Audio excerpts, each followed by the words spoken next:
Hi everybody, happy Friday.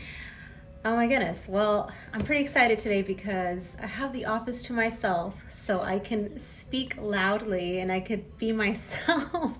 So this is me here trying to take advantage of the situation, and I found an article that was posted yesterday, and this is regarding how inflation is affecting home prices and what buyers and sellers need to know right now. So this was, as I said, posted as of yesterday.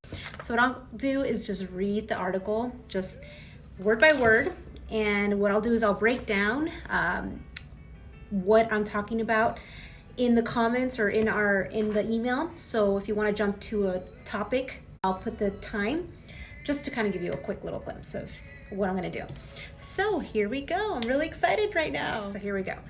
Inflation is a red hot topic right now, and for a good reason. In October, the annual inflation rate rose to an alarming 6.2%.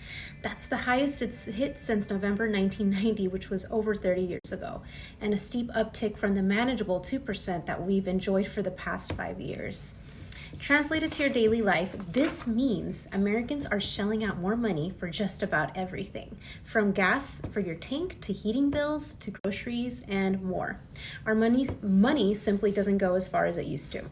So, what's the impact of inflation for housing? Not surprisingly, inflation is influencing the real estate market in a big way too.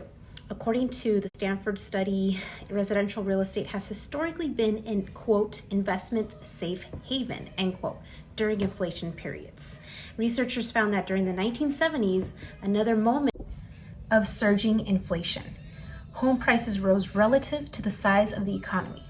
This was good news for homeowners and real estate investors, since it meant that their home's rising value helped offset rising prices everywhere. So if you're shopping for a new home, though, this was a major challenge, and the same may hold true today. Next topic, what is inflation and what causes it? Simply put, inflation is when prices of goods and services rise, thereby decreasing the purchasing power of the money you have to spend. Right now, several factors are contributing to inflation. First, consider the impact of government aid during COVID-19 pandemic. Quote, as the government supported American households and provided financial assistance that gave many people more purchasing power, explains George Ratu, manager of economic research at Realtor.com. Quote, but a lot of Americans could work remotely, and didn't need to spend on, say, takeout lunches at lunch at the office, commuting and parking, dry cleaning, and other expenses. So companies on the supply side of those goods and services needed to charge more since they had fewer customers, end quote. As the number of transactions dropped, business owners raised their prices to stay afloat to make ends meet. This often happens during recessionary times. So another factor contributing to inflation today, the supply chain issues occurring around the globe, as you know. Manufacturing was disrupted due to the pandemic, as illness and lockdowns slowed business, and there continue to be significant problems with goods getting into the ports. So for instance, the Los Angeles, Long Beach area, that's one of the oft-cited bottleneck with so many products typically arriving there from Asia. Trucking those items across America once they arrive has also been challenging, since there are fewer people available to drive the 16-wheelers to get goods where they need to go. So just something for you guys to be aware. This is what's been going on. I'm sure you've heard a lot about this. And here we go, another quote, there is worker shortage. Companies are raising wages to address that, but also consequently raising prices, says Lawrence Yun, chief economist at the National Association of Realtors.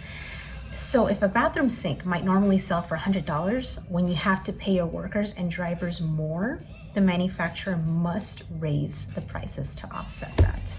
So interesting. Next topic, how does inflation affect home prices? So now that you understand why prices are painfully high, let's consider how that affects home prices. Even before inflation started rising, the housing market has been tight, with prices and rents climbing. Brace yourself, because things are not heading in a more affordable direction anytime soon.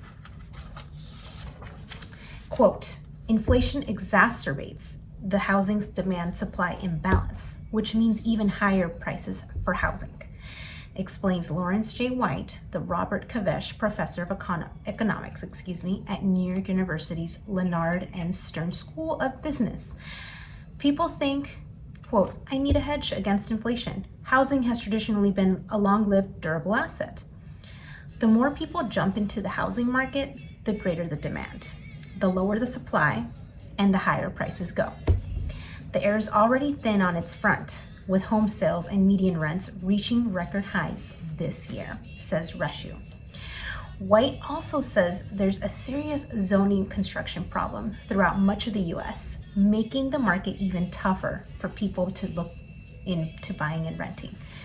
Land use restrictions, whether the size of a lot that a single family house can go on, or a multifamily or rental condo property, is further restricting supply, which White explains. The next topic here, what does inflation mean to home buyers and sellers? So there's no doubt that strong inflation will affect home buyers' budgets. The majority of buyers tend to finance a home purchase, which means they need a down payment and then must apply for a mortgage. So, assuming they have a down payment, the mortgage payment will be a main determinant of what they can afford, says Reshu. Mortgage rates tend to move in tandem with inflation, so mortgages may rise.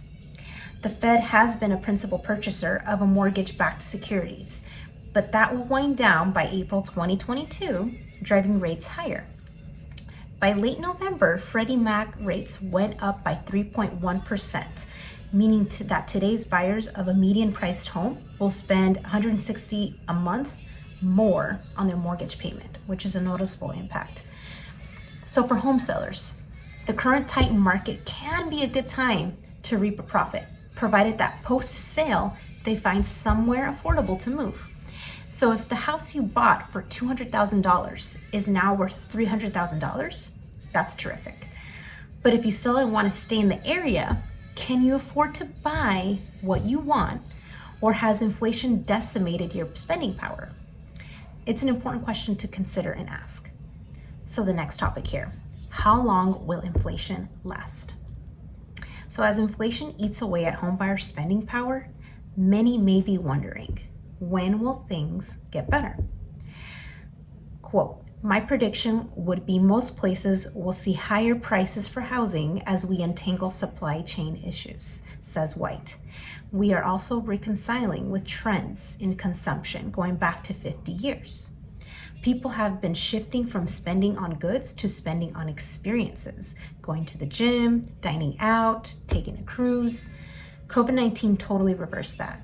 Who wants to go on a restaurant or a movie during a pandemic? But if things shift and we do spend more on services, that will help untangle supply chain issues, says White. There will be less demand for goods at bottleneck ports. So once that happens, inflation should abate and allow home buyers to return to their pre-pandemic budget. The other big question that will affect the real estate market is where mortgage interest rates will go next. A lot of that depends on what steps the Federal Reserve takes. Quote, the 30-year mortgage rate could rise to 3.7% by the end of next year from the current 3.3%, says Young. As a result, some buyers will no longer qualify for mortgages at higher interest rates. They will have to either take their spend down a notch or sit on sidelines for a while as the market becomes too pricey. For home buyers who have extra cash on hand, this will be a good time to jump into the market as they look to hedge against inflation during this moment when money isn't going as far as it used to. So, something to think about. While inflation will favor home sellers and investors in the near term, the hope is that after 2022, inflation will be reined in. Then the tide would turn into the favor of home buyers, making it easier to buy a home in the new year.